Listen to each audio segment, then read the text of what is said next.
परमहंस शिरोमणि श्री सुखदेव जी महाराज राजर्षि परीक्षित के समक्ष रसमयी रासलीला का वर्णन करते हैं। श्री शुक उवाच, भगवान की रासलीला का वर्णन कोई सामान्य व्यक्ति नहीं कर सकता। रास के रहस्य को परमहंस शिरोमणि श्री सुखदेव जी जैसे महापुरुष ही समझ सकते हैं, जान सकते हैं, और रास के स्वरूप का निरूपण वही कर सकते हैं। ये भगवान की लीला है, रास लीला।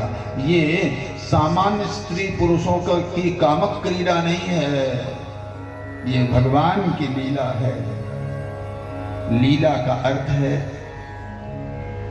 जो अपने में लीन कर ले, वह लीला। भगवान की लीला सुनते सुनते, लीलाओं का श्रवण करते करते हम जिनकी लीला है उन परमात्मा में विलीन हो जाते हैं, लीन हो जाते हैं। हमारा मन लीन हो जाता है उनमें, हमारी बुद्धि लीन हो जाती है, हमारी इंद्रियां लीन हो जाती हैं, हमारे जीव भाव का भगवत भाव में विलय हो जाता है, लय हो जाता है। ये जो अपने में विलीन कर ले, जीव भाव का विलय कर दे, शोक मोह भय दैन्य अज्ञान सब का विलय कर दे, केवल एक ही परमात्मा शेष रह जाए। जित देखो तित श्याममयी है, श्याम कुंज बन जमुना श्यामा, श्याम गगन घन घटा छई है।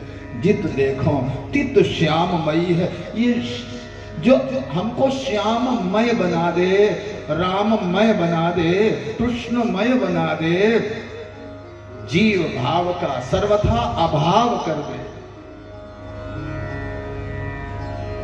वह है भगवान की लीला। जो लील ले वो लीला। देहाती भाषा में कहते हैं लीलना। लीलना का अर्थ निगलना।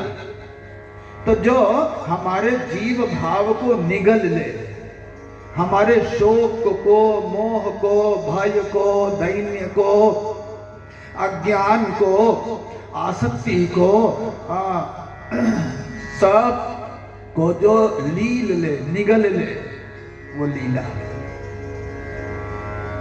ये भगवान की लीला है, ये सदैश्वर्य संपन्न परमात्मा की लीला है। ये किन्हीं जीवों के ये कर्म नहीं है। भगवान कहते हैं जन्म कर्म च में दिव्यम एवं यो वेत्ति तत्त्वतः त्यक्त्वा देहम पुनर्जन्म नैति मामेति सोऽर्जुन। भगवान श्रीमद् भगवत गीता में कहते हैं मेरे जन्म, मेरे अवतार के जो प्रसंग हैं, मेरा जन्म और मेरे कर्म जीव के जन्म के समान और जीव के कर्मों के समान नहीं हैं। मेरे जन्म कर्म तो दिव्य हैं।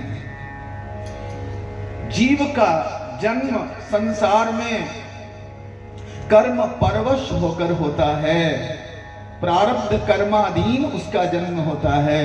लेकिन परमात्मा का जब इस धरा धाम पर अवतरण होता है तो वो कर्म परवश होकर अवतरण नहीं होता है, उसका अवतार नहीं होता है, अपितु वह करुणा परवश होकर, कृपा परवश होकर हम सब प्राणियों का, हम सब जीवों का भव सागर से उबारने के लिए, हमारा कल्याण करने के लिए वो इस धराधाम पर अवतार धारण करता है।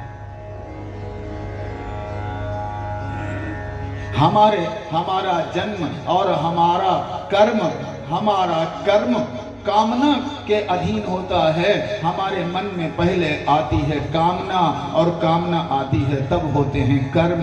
किसी वस्तु की, किसी विषय की पहले आवेगी कामना और उस कामना की पूर्ति के लिए होंगे कर्म। और कामना के मूल में रहेगी अविद्या, तो पहले अविद्या और फिर कामना और फिर होंगे कर्म।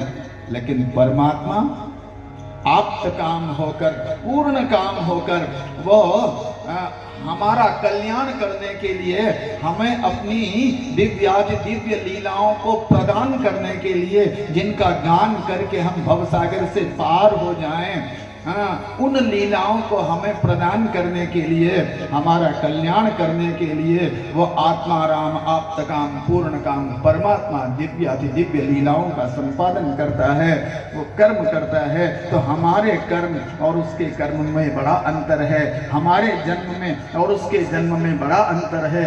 जन्म कर्म च मे दिव्यम एवं यो वेत्ति तत्वतः त्यक्त्वा देहं पुनर्जन्म नैति मामेति सोच।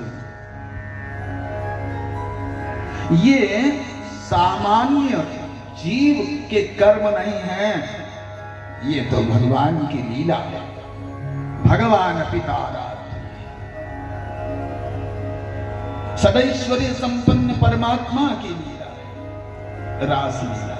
रसो वै सह यम लब्ध्वा ह्यानंदी भवति, रस स्वरूप परमात्मा यहाँ असंख्य रूपों में थिरक रहे हैं।